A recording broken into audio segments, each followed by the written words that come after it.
sur Amen Télévision et vous suivez votre journal Amen Breaking News, une nouvelle édition qui sera consacrée à la deuxième moitié de la grande quinzaine prophétique organisée ici à Kinshasa, capitale de la RDC, par l'apôtre Léopold Mutombo Kalombo. Au cours de cette édition, vous allez suivre l'enseignement, la prédication, l'appel au salut et surtout l'interview qu'accordait l'homme de Dieu à votre rédaction de Amen Télévision. La deuxième semaine de la quinzaine prophétique a connu une complémentarité entre la prophétie et la dispensation, tous des mystères que Dieu tienne secrets, jusqu'à les confier à un homme qu'il a lui-même préparé et doté d'une capacité surnaturelle afin d'apporter la lumière à son peuple. L'homme de Dieu a démontré au cours de son enseignement du dimanche 30 juin 2019 l'importance de chacun de ces mystères en ces temps de la fin. Suivez. Le mystère et la chronologie des temps de la fin est le sujet de l'enseignement de l'apôtre Léopold Mutombo Kalombo ce dimanche 30 juin 2019. L'homme de Dieu a d'abord défini le mystère et la dispensation, car il n'y a pas de mystère sans celui qui doit l'incarner, appelé dispensateur. L'apôtre a poursuivi son enseignement en disant qu'il y a beaucoup de mystères dont les principaux sont entre autres le mystère du royaume des cieux et le mystère du salut. Le terme mystère est emprunté au vocabulaire grec pour désigner une doctrine particulière ou une pratique secrète. Et la particularité des mystères, c'est qu'il n'est pas ouvert à tout le monde. Seule une poignée des initiés, entre guillemets, y pouvaient avoir accès. Dans le Nouveau Testament, le mot mystère exprime une action ou une dispensation tenue secrète par Dieu lui-même. Pendant cette période de mystères cachés, Dieu sera en train de préparer une personne qui va incarner les mystères pour les révéler le moment venu. Il y a plusieurs mystère, le mystère du royaume des cieux. Jésus pouvait dire aux disciples, à eux, ce sont des paraboles, mais à vous, il a été donné de connaître les mystères du royaume. L'apôtre Léopold Mutombo Kalombo a bouclé son enseignement par la chronologie des temps de la fin en donnant quelques signes.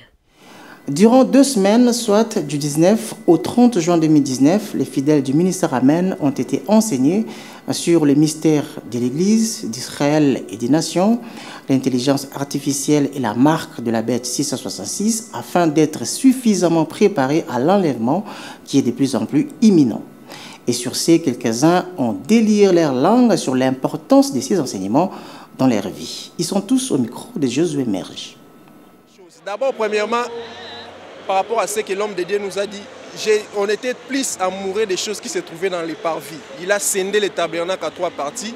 J'ai compris que l'homme de Dieu est en train maintenant de nous amener vers les saints des saints et de nous amener vers les saints des saints qui est la conclusion de notre vie.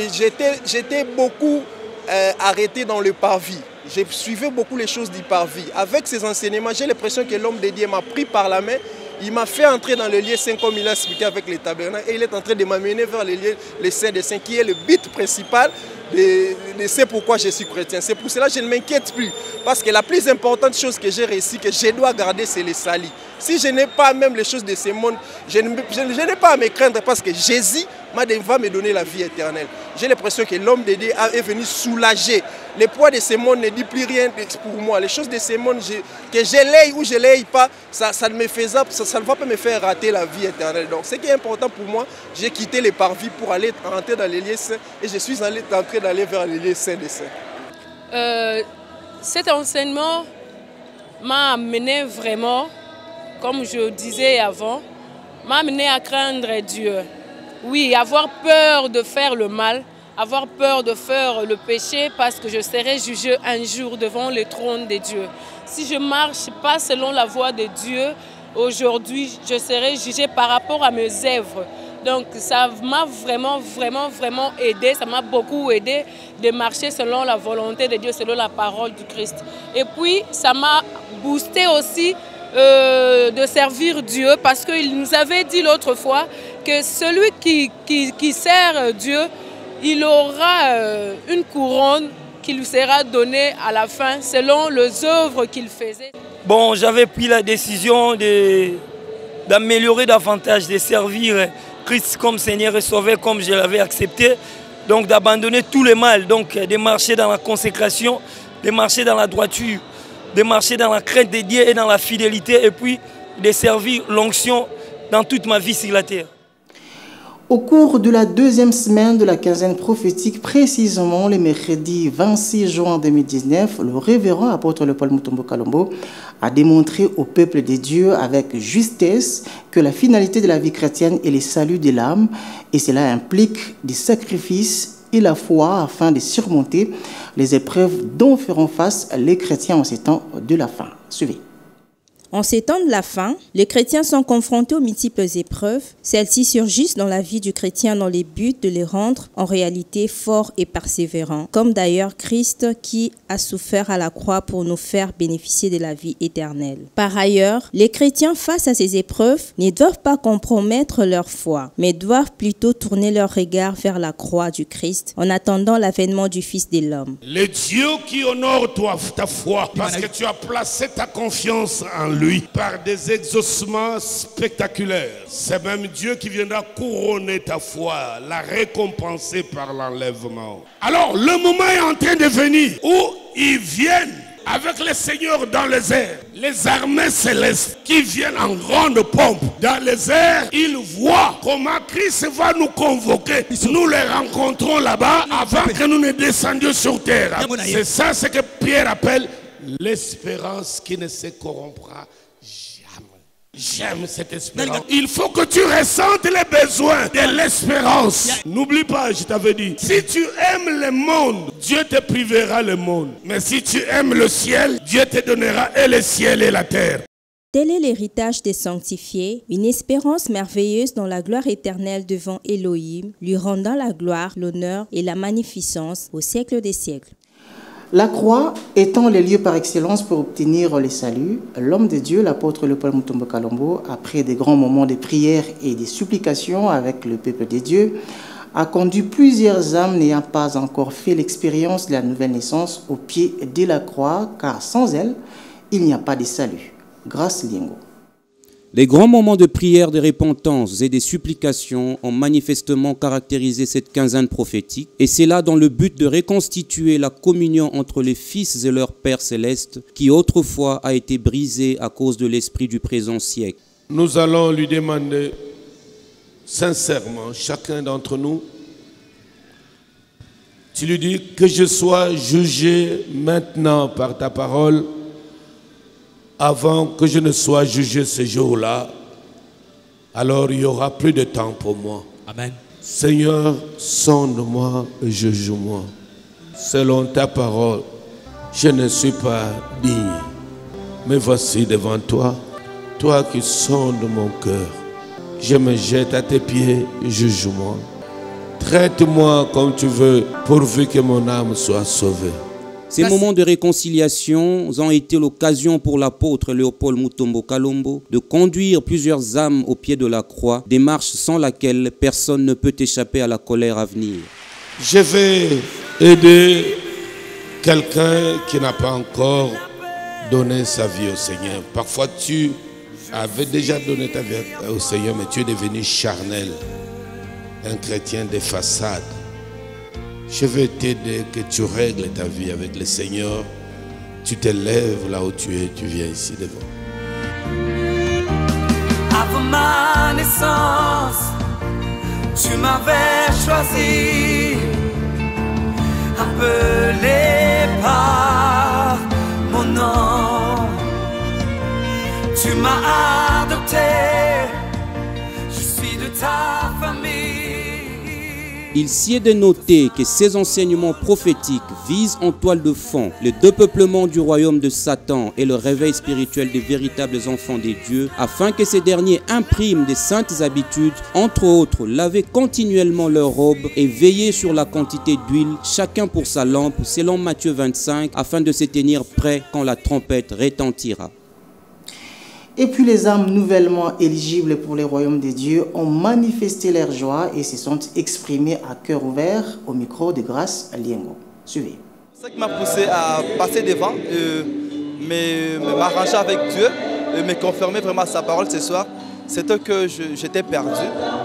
L'enseignement de ce soir vraiment m'a touché parce que papa est entré vraiment dans les détails de ce que j'étais en train de vivre. J'étais dans des structures. Lorsque j'ai analysé par rapport aux enseignements de ce soir, j'ai compris que non, les structures, ce sont des structures vraiment qui ont une idée cachée, satanique, qui font partie du plan du diable qui était déjà établi depuis les années 1800, comme papa l'a dit ce soir, et qui cherchent à faire accomplir leur mission. Alors, par rapport à l'enseignement que j'ai reçu ce soir, je me suis décidé de ne plus continuer à faire ça. Particulièrement déjà ce soir, je vais rompre tous les liens. Je vais chercher coûte qu'à coûte, comme papa l'a dit, à motiver mes frères et sœurs qui sont restés là. Parce que de là, personne ne parle de sa foi. Tu parles de ta foi, on dit c'est ta conviction. Ici, il n'y a pas de question de conviction. Ici, on parle de la science et de la modernité. Donc c'est là que j'ai compris que c'était trop fort pour moi. Je ne peux plus continuer comme ça. Mais ici, j'ai retrouvé autre façon de prier. Et je me sentais un peu écarté de Dieu. Alors je veux vraiment retourner vraiment dans de bonnes voies, dans de bonnes bases. Et c'est pourquoi je suis passé devant. Je me sentais un peu éloigné de Dieu. C'est pourquoi je suis passé devant aujourd'hui pour plus me coller encore à Dieu, suivre la bonne voie. Le message m'a beaucoup touché pour le temps de la fin. Jadis, on était dans des business, dans des histoires qui ne sont pas vraiment correctes par rapport à Dieu. Et voilà, aujourd'hui, mon cœur est touché. Je ne veux plus entrer par la fenêtre, mais par la bonne porte et puis ramener les membres de la famille ou les autres amis. Venons-en à présent au clin d'œil sur les mondes. L'escalade militaire entre les États-Unis d'Amérique et l'Iran s'est accrue récemment après que Téhéran ait abattu un drone américain dans la région du Moyen-Orient. Et cette action avait suscité la colère de Washington qui avait ordonné à ses navires de se diriger vers l'Iran pour une riposte militaire avant d'annuler cet ordre à la dernière minute. Et face à cette situation qui demeure constante, quelle analyse prophétique peut-on faire? Josué Merge nous propose quelques pistes. Regardez.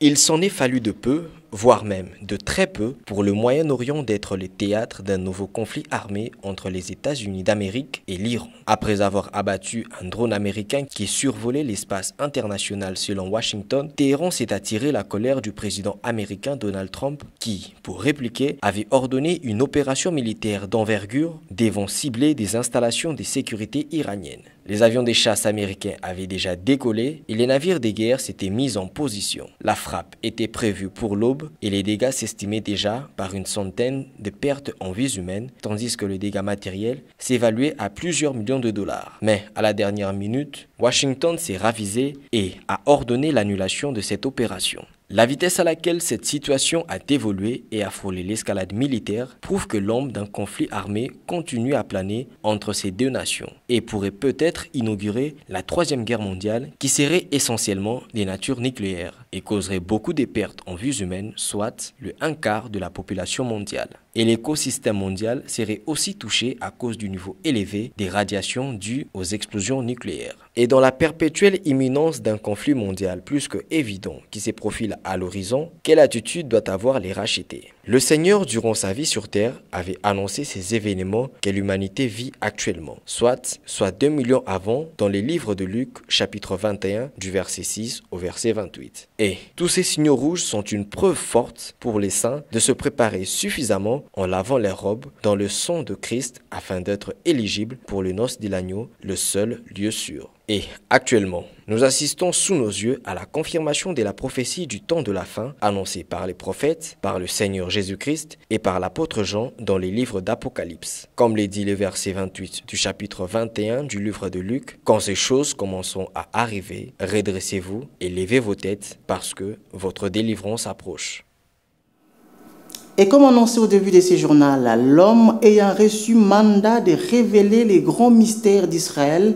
de l'Église et des nations en ces temps de la fin, l'apôtre Léopold Mutombo Kalombo a accordé une interview exclusive en rapport avec la grande quinzaine prophétique qu'il a tenue du 19 au 30 juin 2019 au Grand Temple du ministère Amen à Kinshasa, capitale de la République démocratique du Congo. Nous vous proposons de suivre la sagesse contenue dans ces propos au cours de cet échange avec la rédaction d'Amen.